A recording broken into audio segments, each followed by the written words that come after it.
delightful to be here, and I am in San Francisco, and I'm just waking up.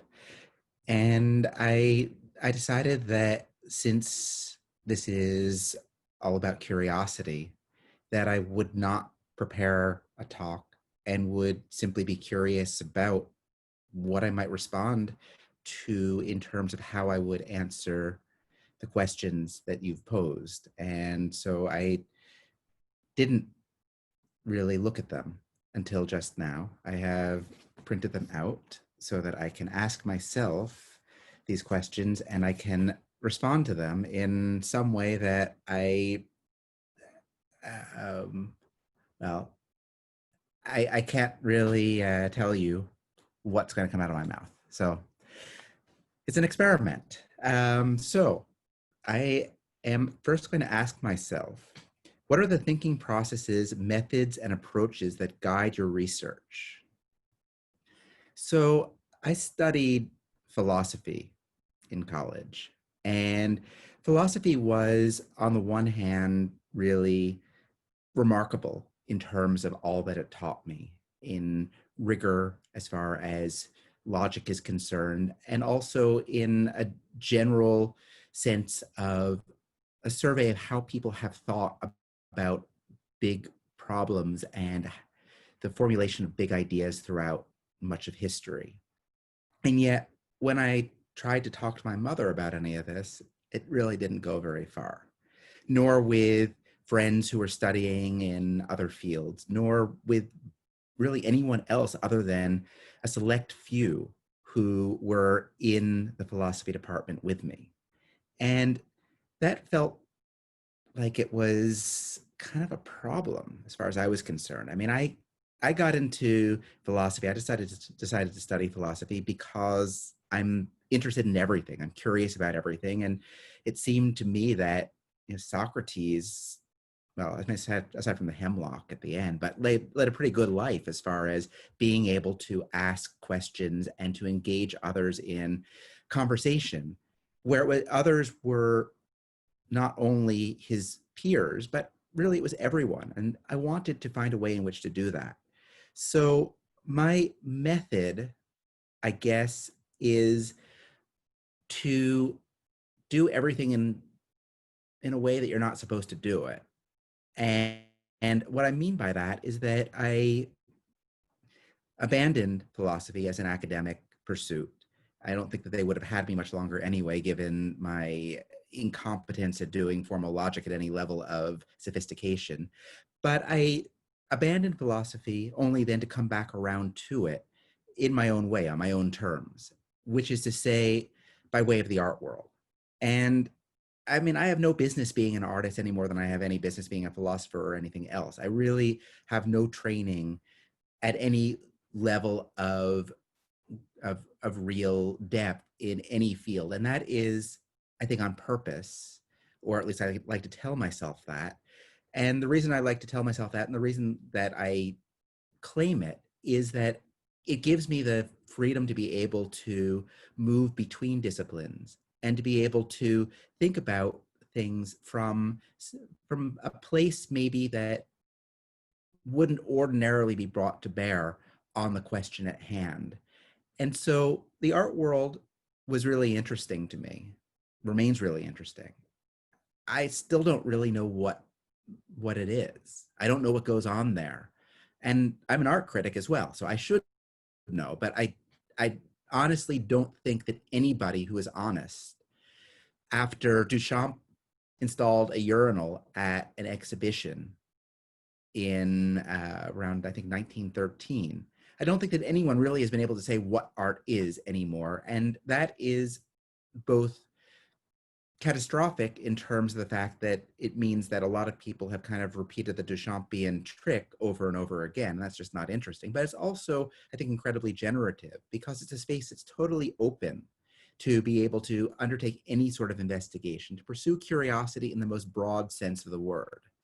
And so what I have done with my life, I guess, to the extent that I've really figured it out at all, has been to make thinking the core of what I do in as open-ended a way as possible. And that has been possible for me because I've been able to bring some of the rigor that I attained in philosophy into a space where anything goes because nobody really knows what it is.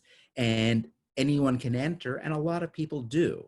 Not enough, but especially in a place like State Studio, and I speak from experience there, having exhibited and having also presented at the State Festival, a lot of people come through the door. Many more than were coming through the door when I was studying philosophy at Amherst College.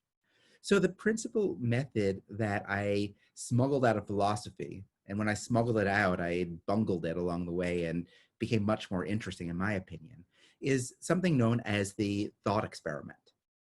And a thought experiment, as I'm sure most all of you, probably all of you know, is traditionally a means by which you trounce your opponent in argumentation through a nice rhetorical trick where you posit a counterfactual and an alternate reality, lead people into it until they reach some sort of internal contradiction.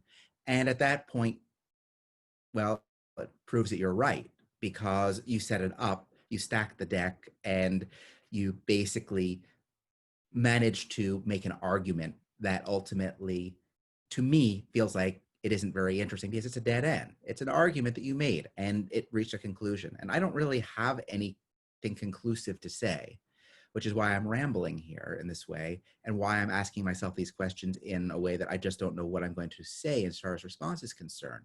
But I do believe that the experimental method is an incredibly powerful technique.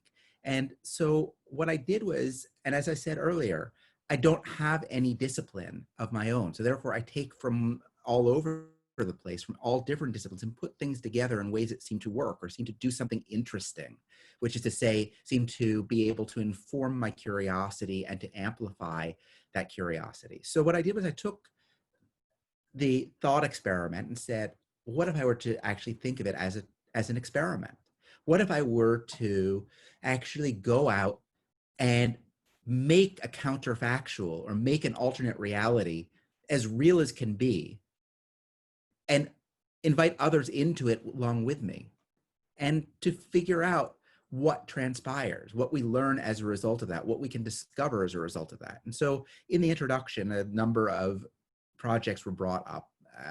An example that I'll bring up just as another one that maybe illustrates this point is that I decided to get into filmmaking and realized a lot of other people were doing so already. And, you know, like um, James Cameron, Thomas Edison, and so forth. And so I figured I better get into filmmaking in a new way, which is to say find a new audience that no one else was going to go after as it was at the time. And that was plants. Plants perform photosynthesis, are an ideal audience for the substance of film, which is light. They would, I felt, really be great also because there's so many of them. But I didn't really, I'm not a plant, so I didn't really know what they would like. So I figured that what I should do is what every filmmaker does getting started, or a lot of them, which is I got into porn.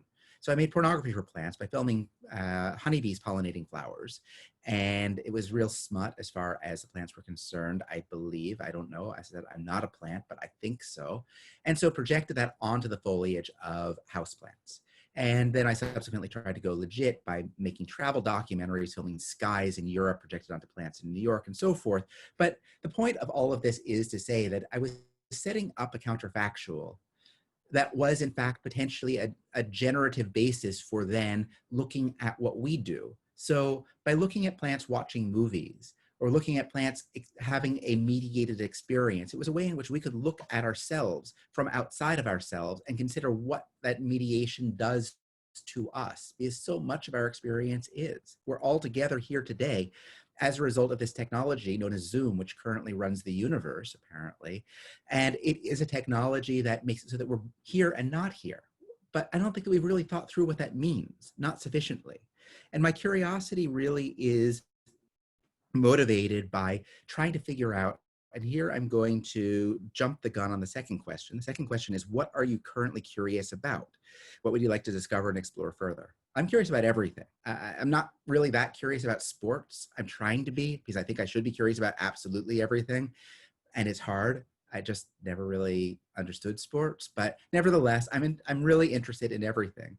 But what I'm most curious about, I think, is to probe the underlying operating systems within our society with others. Again, the idea of the thought experiment is not that I'm doing it, but that we're doing it collectively. I create this world and invite others into it with me, and we're co-investigators, we're co-PIs, co-principal investigators, all of us together, the whole world potentially. So what I want to do is I want to try to figure out, how do we think about things when we don't really think about them, or how could we think about them if we actually were to give some thought to them? So for instance, I've been really engaged in time recently, and I've built a clock in Alaska that's calibrated by the flow of rivers. And the idea is that these are glacially fed rivers, and that time as we have been using it recently, which is to say the last couple hundred years, has been this industrialized kind of technical means by which we impose time upon the planet. We all operate in sync, and we have our way with the planet, and ultimately the planet kicks back, and we find that we actually can't do this. It's unsustainable, it's catastrophic. So there are alternate ways in which potentially to tell time. And I think that one of them is to look at time as an emergent phenomenon of life itself, of the planet, of the world in which we live. And that's what the rivers, I think, can give us. So I've been enlisting rivers, the flow of rivers, and how that fluctuates, but saying that, in fact, I'm not going to look at that as a fluctuation in rate, but rather take that as being authoritative, that that is time, and then to run everything on it, parking meters, appointments. There's a clock that's currently running that you can run your life on this. So this is an operating system, time as a technical conceit. And the idea is to bring people into it through an alternate possibility, in order then to get people to think, and for me to think myself, in this way of open-ended curiosity. What if? What would happen if time were this other thing? What would that do in society and for society? So I have the third question, and I have no time, which is good, because what modes of learning and collaborating did you discover or develop during the recent times? Well, I'm always discovering everything. That's why I do what I do. So it's perfect that I have no time left, and I can answer with that glib response right there and turn it over to you for Fatima's talk. So thank you.